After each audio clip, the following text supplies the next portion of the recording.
Varicose vein के इलाज के लिए बहुत सारे तरीके हैं जिसपे हम पिछली कुछ वीडियोस में बात कर चुके हैं कि लेजर है, आरएफए है, साइनोएक्रिलेट ग्लू या वेनासील है, मैकेनिको केमिकल एब्लेशन है, स्क्लेरोथेरेपी है।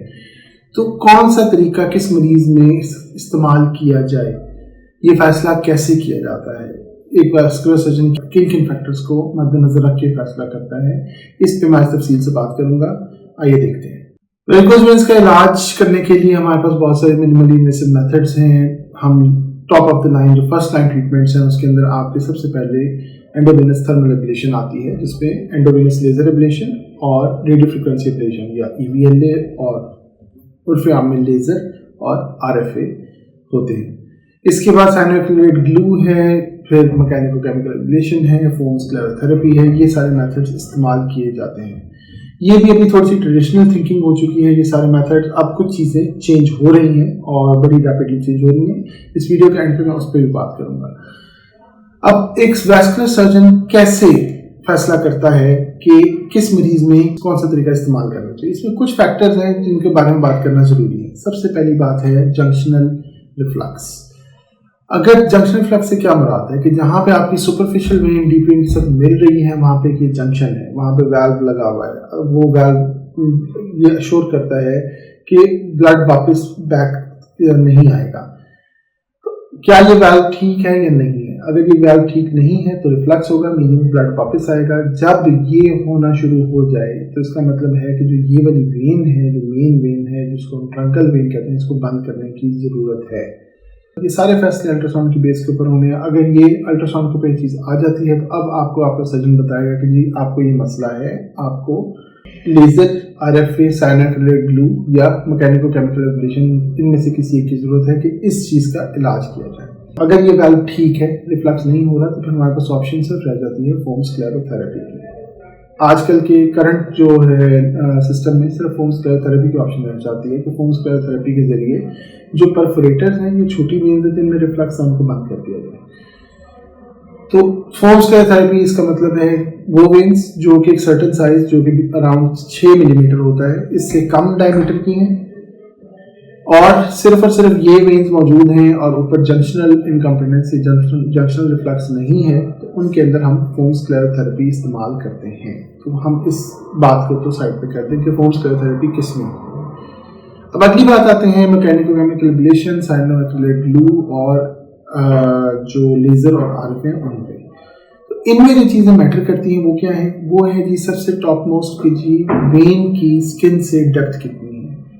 वेन स्किन के बहुत ज़्यादा करीब तो नहीं है, नंबर 1। नंबर 2, वेन का डायमीटर कितना है, साइज, डायमीटर वाइज साइज कितना है।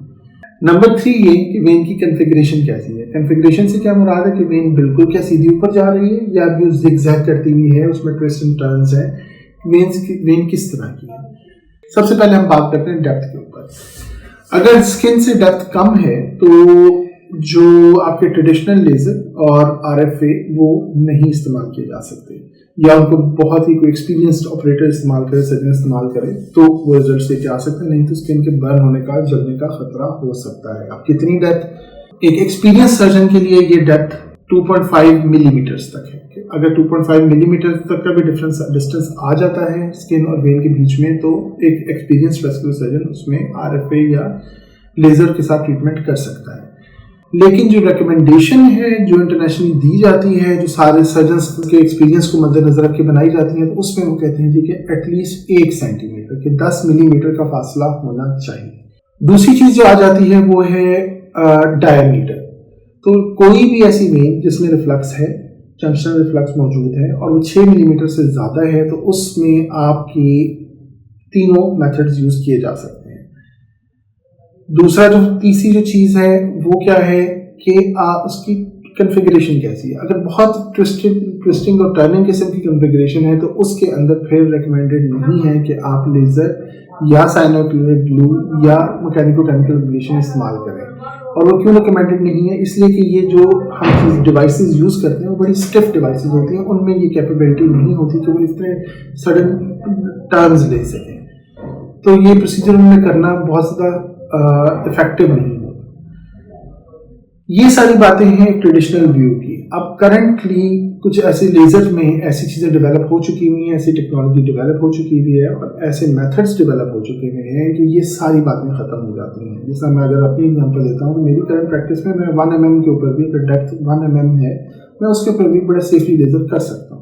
अगर हम ट्विस्टिंग एंड टर्निंग की बात करें तो अब ऐसे लेजर्स आ चुके हुए हैं और ऐसी टेक्निक्स डेवलप हो चुकी हुई हैं कि अब ये भी कोई लिमिटेशन नहीं है कि आपको एक स्ट्रेट वेन नहीं चाहिए। आप एक ट्विस्टिंग टर्निंग वेन है उसके अंदर भी आराम से लेजर के जरिए ट्रीटमेंट कर सकते हैं।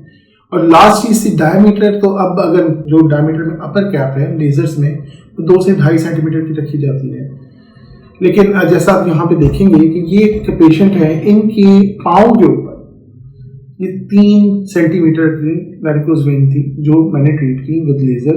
अब आप दूसरी तस्वीर देख रहे हैं, ये 3 दिन बाद की है और ये 3 दिन के अंदर ये खत्म हो चुका है। तो ये भी अब इतनी कोई डायमीटर भी कोई इतना खास मानी नहीं रखता लेटेस्ट टेक्निक्स और लेटेस्ट जो आपकी टेक्नोलॉजी है उसके साथ। तो अगर आपको वैरिकोज वेन्स का मसला है और आप ये देखेंगे कि जो मैंने बातें की हैं ये सारी वो हैं जो एक वैस्कुलर सर्जन ने डिसाइड करनी है, जो आपको दिखा सकता है, वो बता सकता है, लेकिन आप उससे पूछ सकते हैं कि सर बताएं डेप्थ कितनी है, डायमीटर कितना है, मेरी वेन बहुत टेढ़ी मेढ़ी तो नहीं है, इसमें लेजर हो सकता है नहीं हो सकता, कौन सा मेथड अगर आप रिकमेंड कर रहे हैं तो क्यों कर रहे हैं। और अगर वो आपकी तसल्ली नहीं करा सकते तो आप एक सेकंड ओपिनियन जरूर लें ताकि आपका इलाज जो बेस्ट मेथड आपके लिए सूटेबल है उसके जरिए किया जा सके। बहुत शुक्रिया।